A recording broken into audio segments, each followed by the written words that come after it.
Below that, there's a very thin process sticking down that is called the styloid process. It's very thin, right here. Thin process sticking down. Okay. Stylus is, like you write with on some touch screens. You use a stylus. Styloid. That's where that kind of name comes from. Styloid process. These are our muscle attachment points,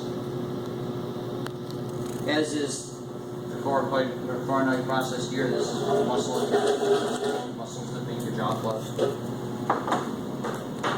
Alright, okay, styloid process. Alright. The next one is called the incisive fossa or foramen. Either word is acceptable. Okay, so what does incisive mean? Alright, what on your head do you think incisive refers to? Okay, what are your front teeth called? Yeah, incisors, exactly. Look right behind the front incisors. You see a hole. Right behind the incisors, there's an opening, or a hole there. That is the incisive fossa or foramen.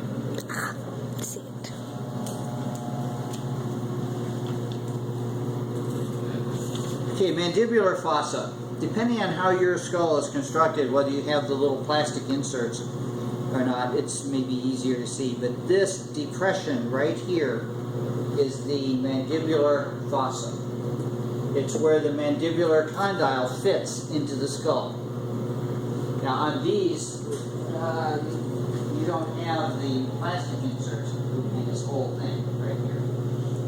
Yeah, you would have a plastic insert stuck in there. That's to hold the jaw in place. But that's the mandibular fossa. Now looking at the skull from the underside, it's got all kinds of holes in it for passage of variety of things. The first one we're going to look at is the foramen ovale.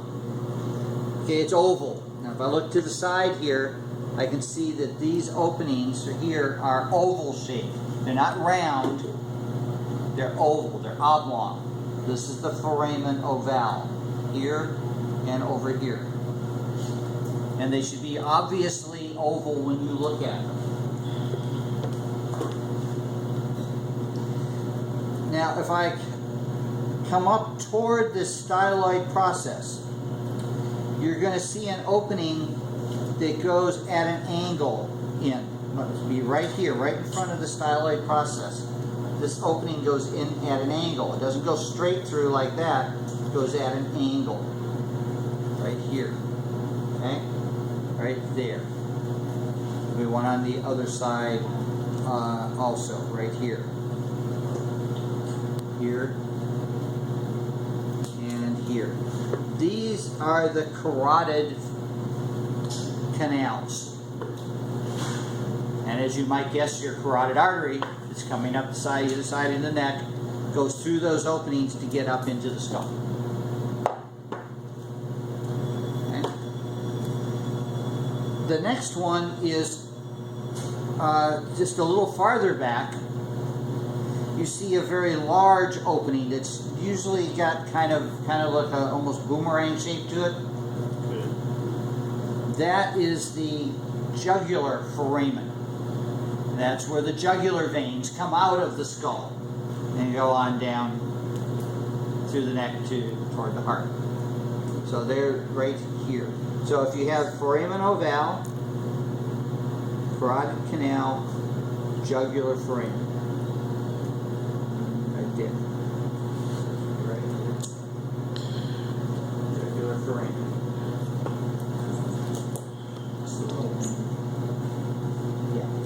It's quite large.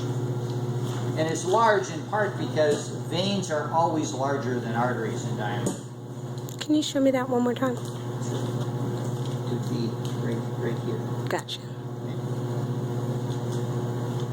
Okay, then there's the big hole in the bottom. Okay, and that is the foramen magnum. And that, of course, is where the spinal cord goes through. So that's the great big opening. Now, around that, you'll see there's toward the front, there are two raised portions on either side. These are the occipital condyles.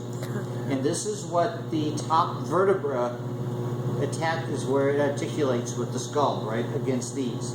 We'll look at that next week when we do the rest of the skull, the skeleton, the axial portion. Okay? So those are the occipital condyles there. Okay, the next one, pretty descriptive. External occipital protuberance. Well, it's going to be on the occipital bone. It's on the outside, and it's a bump. And it's this bump right here in the middle, right here in the back. You should see a little bump right here. Now, if we were gorillas or chimpanzees, this would be extended as a ridge all the way across the back for muscle attachment. But for humans, it's just this little bump right here. It's that little bump there. Okay, questions about that part so far? Okay, last things are going to be inside. Let's get this off.